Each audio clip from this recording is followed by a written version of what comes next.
Hello everyone. So, ako po ito, si Lori Lee. So, ay, nag-aano po ako. First time ko po mag-practice ng drive dito. I'm so glad na nakilala ko itong friend ko. She was my friend since high school. So, close friend talaga kami nito since high school. Na siya talaga yung nag-offer sa akin na turuan akong mag-drive. So, after kong makakuha ng license, so, she offered me na pwede niya akong turuan mag-drive as long as na mag-ano daw ako na lang yung mag-gasolina ng sasakyan niya. So, I did it. First time kong mag-drive and she was like, I'm scared honestly. Nakakatakot siya. Tapos nervous ako. Yung bang paa ko nagsi-shaking in that time. Pero masaya. Masaya siya as in. Sobrang masaya.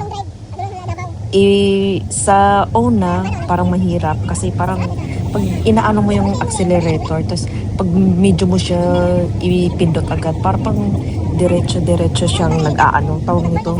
Parang bang takbo na agad yung sasakyan. Doon ako nervous. Hindi pa ako masyado marunong sa yung pag-turn. Yung turn, nahihirapan ako. Kasi kailangan mo siyang ibalik agad yung manubela eh. Iba siya sa pagmumotor. When that, marunong kasi ako magmotor eh.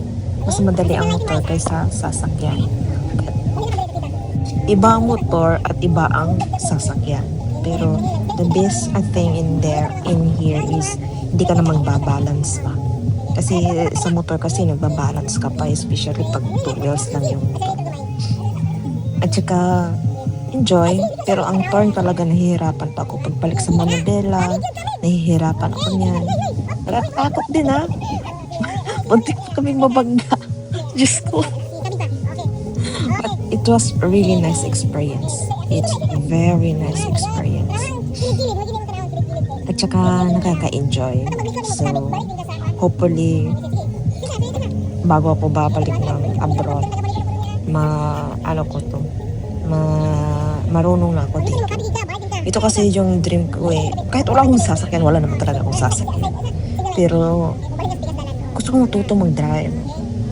Gusto ko kasi yung may ginagawa ako. Ayoko yung na-stuck na ako sa bahay, wala ko masyadong ginagawa. Gusto ko may ginagawa ako. Kaya ito yung napag-isipan ko. For 3 months na pag-stay dito sa Pilipinas. Baka matututo din ako someday. At saka, anyway, ikot-ikot lang kami yan sa airport. Pa-airport yan eh. Mahaba kasi yung airport namin dyan.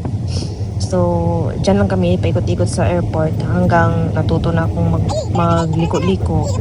Doon, dinala na ako ng kaibigan ko sa mga rough road. Nagpunta na kami ng rough road yan. After na marunong na ako magliko-liko. It's nice. It's a really nice experience.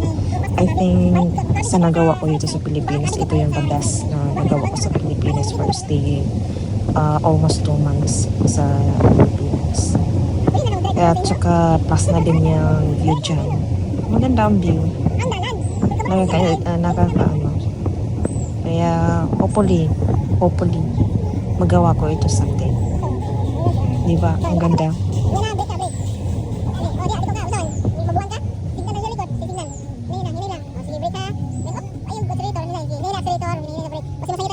Nakaka-inspire lang yung kaibigan ko. Kasi after work niya, naglalaba pa yun siya. Since pagkatapos na maglaba, kinuha niya ako dito sa bahay.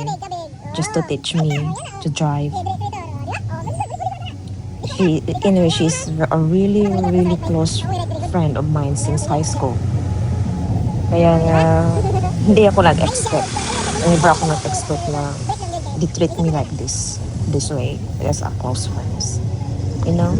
Kasi, nakakahiya na din kasi especially may may high rank na sila, nakaka-high rank na sila. So, kasi military to siya eh. Tapos nag-aaral pa to siya. Tapos he's teaching who wants to go for a military.